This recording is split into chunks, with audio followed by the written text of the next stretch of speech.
Come nel resto d'Italia, anche in Veneto la campagna anti-Covid cambia modalità per fronteggiare i problemi di questa fase della pandemia.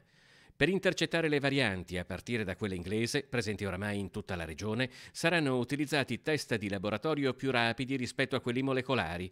L'indagine epidemiologica sarà ampliata anche a contatti occasionali e il tempo di quarantena salirà da 10 a 14 giorni. Lo stop ad AstraZeneca poi ha ridimensionato la campagna vaccinale, che al momento si concentrerà su due livelli. Si lavora sia sull'età, quindi la fascia di età, come diceva prima l'assessore, viene a rappresentare quella che viene definita una condizione di rischio, e poi sulle condizioni invece di soggetti che indipendentemente dall'età sono definiti superfragili e quindi vengono vaccinati. Per ogni categoria di soggetti vulnerabili c'è un ordine di priorità in base al livello di fragilità.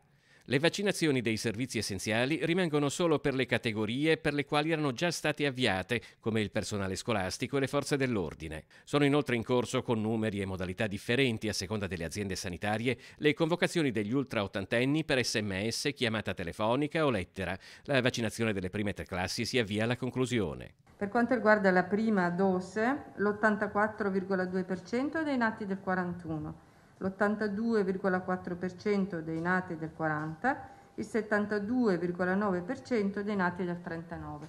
Mancano i dati di ieri, perché quelli di ieri sera li dobbiamo aggiungere, quindi diciamo che più dell'80% di queste tre coorti a cui sono state mandate le lettere hanno già fatto la prima dose, e molti di loro, a secondo del calendario, anche la seconda.